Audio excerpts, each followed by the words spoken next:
শুভ সকাল বন্ধুরা, আশা করছি আপনারা প্রত্যেকেই ভীষণ ভালো আছেন। টক ঝাল মিষ্টি ইউটিউব চ্যানেলে নতুন একটা রেসিপি ভিডিওতে আপনাদের সকলকে জানাই আন্তরিকভাবে স্বাগত। আজ আমি সম্পূর্ণ নিরামিষ একটা রেসিপি শেয়ার করব আপনাদের সাথে। আশা করছি যারা নিরামিষ পছন্দ করেন তাদের আজকের রেসিপিটা একেবারে মনের মতো হতে চলেছে। আপনারা দেখতেই পাচ্ছেন আমি নিয়ে নিয়েছি একটা গোটা চাল কুমড়ো। তবে আকারে কিন্তু খুবই ছোট, কারণ এই চাল কুমড়োটা আমাদের একটু দেখে পছন্দ করে নিতে হবে যাতে চাল কুমড়োর মধ্যে কোনোভাবে বীজ না থেকে যায়। প্রথমে খোসাটা ভালোভাবে ছাড়িয়ে ধুয়ে নিয়েছি। আর তারপর গোল গোল আকারে একটু চওড়া আমি দেখিয়ে দেওয়ার চেষ্টা করছি আপনাদের। ঠিক চাকার মতো করে টুকরো টুকরো করে কিন্তু আমি চাল কুমড়োগুলোকে টুকরো করে নিয়েছি। চাল কুমড়োটা এতটাই কচি হতে হবে যাতে ভেতরের বীজগুলো পুরু বা শক্ত না হয়ে যায়, তাহলে কিন্তু খেতে একেবারে ভালো হবে না।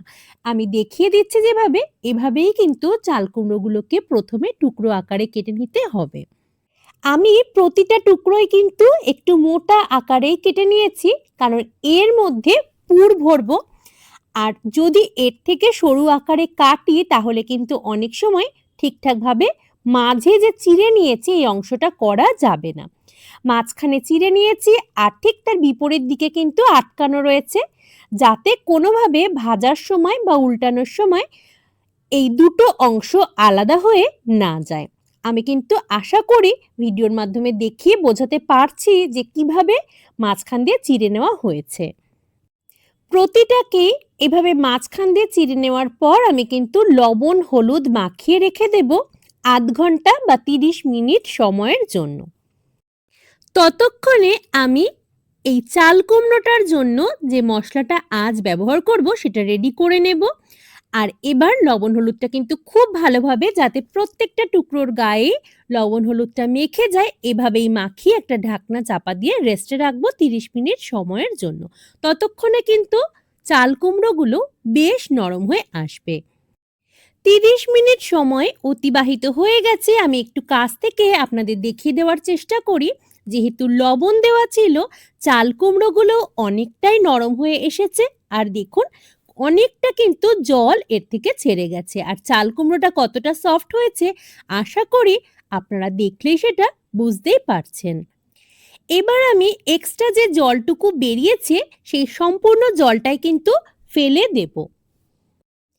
রান্নাটা খুবই কম উপকরণে হয়ে যায়। তবে এই যে প্রথম অবস্থায় যেভাবে আমি চাল কুমড়োর টুকরোগুলো করলাম এবং তারপর লবণ হলুদ মাখিয়ে এই যে ৩০ মিনিট সময়ের জন্য রেখে দিলাম, এই দুটো স্টেপ কিন্তু অবশ্যই আমাদের ফলো করতেই হবে। কারণ এই দুটো যদি সঠিকভাবে না করা হয় তাহলে কিন্তু রান্নাটা হয়ে যাওয়ার পর খেতে একেবারে ভালো হবে না। আমি মশলাটা তৈরির জন্য নিয়ে নিলাম ৫০ গ্রাম পোস্ত, ২ চামচ সাদা সর্ষে এবং ৪টে কাঁচা লঙ্কা। ঝালের পরিমাণটা অবশ্যই আমরা নিজেদের স্বাদ অনুসারে বাড়িয়ে বা কমিয়ে নিতে পারি। প্রথমে কোনো প্রকার জল ব্যবহার না করে আমি একটু গুঁড়ো করে নিলাম মিক্সিতে, আর তারপর জল ব্যবহার করে একটা মিহি পেস্ট তৈরি করে নিলাম। এক্ষেত্রে আরও একটা কথা জানিয়ে রাখি আপনাদের, আমি এখানে কিন্তু হলুদ সর্ষে ব্যবহার করেছি। আপনারা চাইলে কালো সর্ষেও ব্যবহার করতে পারেন, তাতেও স্বাদের কোনো তারতম্য হবে না। তবে আমি সাদা সর্ষেটাই ব্যবহার করেছি। আরও একটা বিষয় জানিয়ে রাখি, যখন আমি মিক্সিতে গুঁড়োটা করেছি বা পেস্টটা তৈরি করে নিয়েছি, তার মধ্যে আমি কিন্তু স্বাদ অনুসারে লবণটাও মিশিয়ে নিয়েছি, যেটা আমি দেখাতে একেবারে ভুলে গিয়েছিলাম। এবার যে চাল কুমড়োগুলো আগে থেকেই লবণ হলুদ মাখিয়ে রেখেছিলাম, জলটা ঝরিয়ে নেওয়ার পর যে মিক্সিতে পেস্টটা বানিয়ে নিয়েছি, অল্প অল্প পরিমাণ সেই মশলাটা কিন্তু এই মাঝের চেরা অংশের মধ্যে দিয়ে নেব। তবে পরিমাণটা যেন খুব বেশি হয়ে না যায়, এদিকটা কিন্তু আমাদেরই লক্ষ্য রাখতে হবে। কারণ এই মশলার পুরটা যদি খুব বেশি হয়ে যায় তাহলে যখন ভাজবো কিংবা ভাজাগুলোকে উল্টাতে চাইবো তখন কিন্তু অনেক সময় মশলা বাইরে বেরিয়ে যেতে পারে।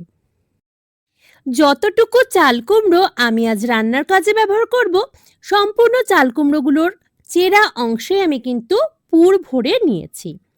একটা পাত্র বসিয়ে দিয়েছি সাদা তেল, বেশ কিছুটা পরিমাণ গরম হতে তেল গরম হওয়ার পর পুর ভরা চাল কুমড়োগুলোকে একে একে কিন্তু তেলের মধ্যে দিয়ে দেব।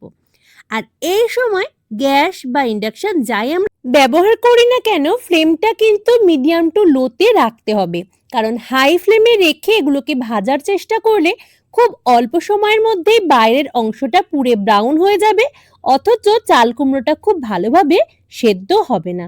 আমি ঢাকনা চাপা দিয়ে এক পাশটা ভেজে নিয়েছি। দেখুন এরকম ব্রাউন রং ধরা অবধি এক পাশটা ভাজার পর আমি কিন্তু খুব হালকাভাবে উল্টে দিয়েছি, যাতে কোনোভাবেই মশলাগুলো বেরিয়ে না যায়। নিরামিষ দিনগুলোতে সত্যি বলতে আমাদের প্রত্যেকেরই প্রায় একই চিন্তা থাকে যে কি ধরনের রান্না আজ করব। আসলে পরিবারের প্রত্যেকেই তো এক ধরনের রান্না বান্না পছন্দ করেন না। তবে নিরামিষের দিনগুলোতে এই ধরনের একটা পদ থাকলে কিন্তু আর চিন্তা থাকবে না, কারণ এত সুন্দর হয় এটা খেতে, কি বলবো। যারা এখনো এভাবে চাল কুমড়ো ভাজা করে খাননি তারা কিন্তু অবশ্যই পুর ভরা চাল কুমড়োর এই পদটি একবার তৈরি করে দেখবেন। আশা করছি নিরাশ হবেন না, এতটাই টেস্টি হয় এই রান্নাটা। প্রথম ব্যাচের চাল কুমড়োগুলো কিন্তু খুব ভালোভাবে ভাজা হয়ে গেছে। এবার তেল ঝরিয়ে তুলে নেওয়ার পালা। একইভাবে আমি যে সমস্ত চাল কুমড়োর টুকরোগুলোতে পুর ভরে রেখেছি ভেজে নেব উল্টে পাল্টে। খুন্তির সাহায্যে দেখেও নেব যাতে খুব ভালোভাবে চাল কুমড়োগুলো সেদ্ধ হয়ে যায়। আমি কিন্তু বারংবার চাল কুমড়োগুলো তেলের ওপর দিয়ে ঢাকা চাপা দিয়ে খুব ভালোভাবে দুপিঠটা ভেজে নিচ্ছি। আজকের এই নিরামিষ রেসিপিটা কেমন লাগলো আপনাদের অবশ্যই জানাবেন কমেন্ট করে। ভালো লাগলে লাইক করতে ভুলবেন না। আর যারা প্রথমবার দেখছেন আমার চ্যানেলটিকে আমি অনুরোধ করব প্রত্যেককে সাবস্ক্রাইব করে পাশে থাকবার জন্য। আপনাদের লাইক, আপনাদের কমেন্ট এবং আপনাদের সাবস্ক্রিপশনে কিন্তু আমাকে পরবর্তীতে ভিডিওগুলো তৈরিতে অনেক বেশি উৎসাহিত করবে, তাই আপনাদের অবশ্যই পাশে চাই।